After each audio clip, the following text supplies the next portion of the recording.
any chance I get to talk about the Blue Jays and use that intro, I'm going to take it. That is my absolute favorite. So Alejandro Kirk gets a big night and comes up with the walk-off win as the Toronto Blue Jays come from behind for a phenomenal victory. One game after getting just shit kicked by the Boston Red Sox.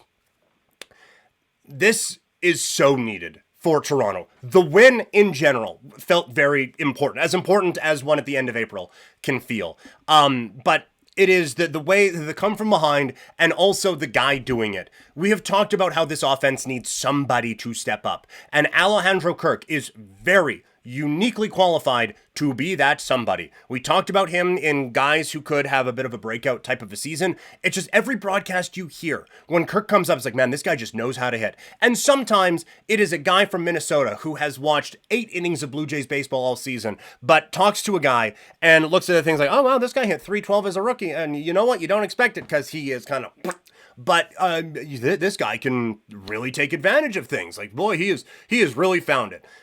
And you're not necessarily watching it all the time, but he does. He has a skill set and an ability to just kind of take over for a little bit and just get hot at the right time offensively. And they are in such desperate need of that happening because of how bad this lineup has been all season long, basically, for the Blue Jays. And so, like, he is just on fire with exit velocities and everything like that. Like, this feels, I don't know if it's a season-long thing that he's going to hit like 40% of his balls at 100 miles an hour, but he has the talent and he has the ability to go on a 30 to 50 game run of just being an awesome hitter and giving this lineup at least a little bit of a spark behind Vladdy and helping it out. And now, as he pointed out in the social media video, which made me a little annoyed when Santander went, hey, April's over. It's like, dude, you know that this is a problem. Why is it? And again, if he's mashing home runs in October, I'll be fine with it. But it's like, can we not spread it out a bit? But if Santander does magically get his powers back from the Monstars who take it and only allow him to be good in May, if he can get that and Vladdy continues to be Vladdy, now all of it, this is not the Yankees or anything like that. But it's not the Mariners or, like it's not the White Sox now. If you have Vladdy and you have Kirk and you have Santander going, George Springer has certainly started to has been attacking things really well. You've been getting quite a bit from him. And we said it before, Bo is hitting the hell out of the baseballs. It's just a real remarkable run of bad luck. You can, again, start to squint and see where this offense can at least be average and help it out. But Kirk is such an important part of that. And so for him to come up and get that win is very big. Now, because I am a Blue Jays fan and have been for the entirety of my 35 and basically now a half years on this planet, I am just wired to be negative about it in a little bit. And so here is where I have some worry.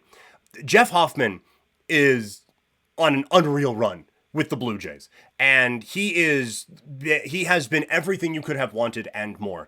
And I had said that I thought the Blue Jays needed one more guy at the top of that and have Hoffman be your 8th inning guy, have a closer in the 9th, and boom, you got a really, really strong bullpen. And it turns out they needed a guy or two, but in the middle relief part, not at the top, because Hoffman has been closer extraordinaire so far. The problem is they are using him a lot at the start of this season. And it's a lot for a guy who Baltimore failed on a physical before Toronto signed him. Now, I think that was more a Baltimore thing than it was a Hoffman thing. Like, he seems fine. And if there was a real problem, the Blue Jays wouldn't have signed it. Although it'd be quite the strategy to be like, look, there's only, like, we know this thing, there's some problems with it. So, we're going to ride this thing into the ground and just get as much out of it as we can. That'd be quite the thing. But it almost feels like that's what they're doing. I'm being sarcastic on that. I'm not accusing the Blue Jays of just trying to ruin a guy's elbow so they can win some games in April. But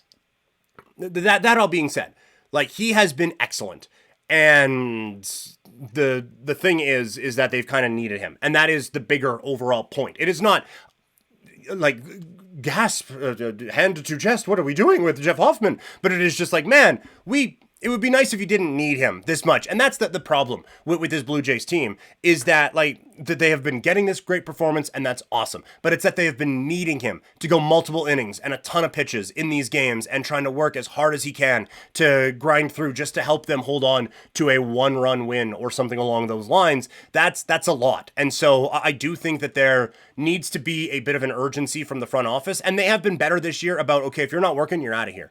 The problem is they haven't found another one to come in and start working. So there is, I think, a bit of frustration on that side of it from a Blue Jays standpoint. I do like the urgency early in the year. We talked about how important it was for the Blue Jays to get off to a good start. And as the calendar flips over to May, it is a fine start. It is not a, oh man, here come the Blue Jays, but it's not a, okay, so who all are we trading now?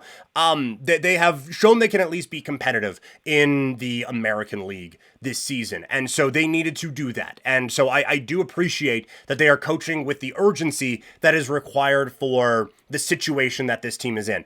I just don't want it to mean that by the time September comes around, Little is closing games because they had to blast through Hoffman's arm to save them a bunch in April. So the urgency is great. And I do like that they are attacking this because we saw in 2021 when they missed the playoffs by a game, you can go back and pinpoint a lot of games where you lost it because of a bullpen this or a mismanaged that or whatever. And maybe this is Schneider. He has overlearned from the sins of the past and has figured out, like, hey, I'm just going to let my best pitchers stay in as long as possible. And we're just going to try to maximize things that way. I think this is now a message to the front office who, got a little bit of goodwill, keeping Vladdy around for a long time. And now apparently Kirk too. But they need more help in that bullpen because Hoffman cannot keep this up all season long. And you should not need him to all season long. But a good win for the Blue Jays and one to get excited about. Because it kind of shows a few things that if it continues to go that way, you're going to feel really good about.